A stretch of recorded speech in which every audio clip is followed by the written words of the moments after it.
IRFC का क्या होगा? कुछ महीने पहले मैंने एक वीडियो में बोला था रेलवे 50% से ग्रोथ नहीं कर सकता, तो रेलवे को फाइनेंस करने वाली कंपनी भी 50% से ग्रोथ नहीं करेगा। मुझे लगता है आईआरएफसी टाइप स्टॉक में रिटेल इन्वेस्टरों का एक साइकिल चल रहा है।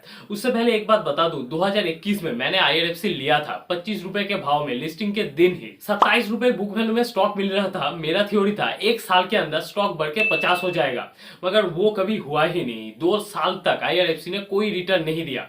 उसके बाद 2023 में 38 रुपए के भाव में मैं आईआरएफसी को बेच के निकल आया और उसके बाद स्टॉक ने बहुत रैली मारी। अब रिटेल इन्वेस्टर के द्वारा क्रिएट किया गया उस साइकिल को समझते हैं जहां पे आईआरएफसी का स्टॉक मल्टी वगैरह रिटर्न दे रहा है। अगर आपने गौर किया है तो एक चीज देखना, म्यूचुअल फंड के मैनेजर, बड़े बड़े टीवी एंकर, बड़े बड़े सुपर इन्वेस्टर अभी इस मार्केट को लेकर कंफ्यूज है। वो भी सही से डायरेक्शन नहीं दे पा रहे हैं इस मार्केट का। इसका रीजन है, आज से पहले इंडियन मार्केट में इतना रिटेल ड्रिवन रैली नहीं देखा था। इतने रिटेल इन्वेस्टर करोड़ों पैसा लेके आते हैं और मार्केट को बढ़ा देता है। आज से पहले इंडियन हिस्ट्री में, स्पेशली इस डिजिटल प्लेटफॉर्म में ऐसा नहीं हुआ था, ये पहली बार है। अब इस पॉजिटिव मार्केट में जब रिटेल इन्वेस्टर को पता चलता है रेलवे को बहुत ज्यादा फंडिंग मिलेगा और रेलवे में बहुत ज्यादा काम होगा, वो लोग स्टॉक को आके खरीदते हैं, स्टॉक बढ़ जाता है।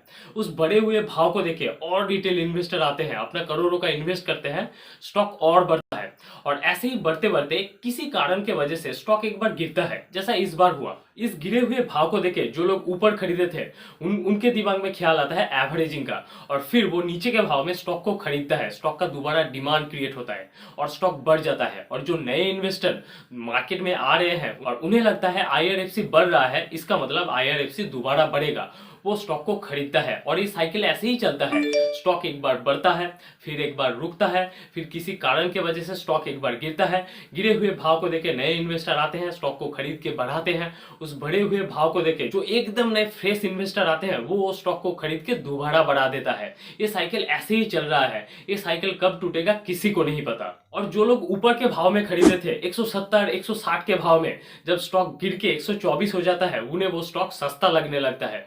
वो दोबारा स्टॉक को खरीदता है, दोबारा डिमांड क्रिएट करता है। मैंने अभी जो बोला इस बात का प्रमाण आपको इस फैक्ट से मिलेगा कि एक बार गूगल भी कर लेना। 139 मिलियन नया डीमैट अकाउंट खुला है सिर्फ 2023 में। 139 मिलियन मतलब 13 करोड़ 90 लाख डीमैट अकाउंट खुला है सिर्फ 2023 में। दोबारा अगर आईआरएफसी की बात करूं तो मार्केट मोनोपोली स्टॉक को तो पसंद करता है, मगर गवर्नमेंट मोनोपोली स्टॉक जो हाई वैल्यूएशन में ट्रेड कर रहा है, उसे मार्केट कितनी देर तक पसंद करेगा ये किसी को पता नहीं है। मगर मेरा एक थ्योरी है, इस थ्योरी के मुताबिक मुझे लगता है आईआरएफसी का भाव 100 के नीचे नहीं जाएगा। एक बार के लिए तो जा सकता है, मगर लॉन्ग टर्म में 100 के नीचे नहीं जाएगा। और ऊपर भी आईआरएफसी का भाव नहीं टिकेगा। क्यों, मैं आपको बताता हूँ। बहुत लोगों को लगता है 2030 तक इंडियन रेलवे में ग्रोथ होगा, मगर मेरा मानना है ग्रोथ तो तब होगा ना जब बीजेपी गवर्नमेंट जीतेगा।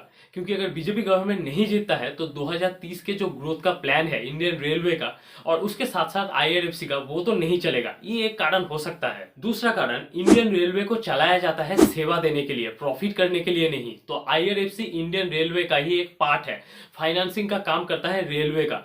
तो गवर्नमेंट को रेलवे की जितनी कदर है आईआरएफसी की उतनी कदर नहीं होगी, ये बात तो गारंटीड है।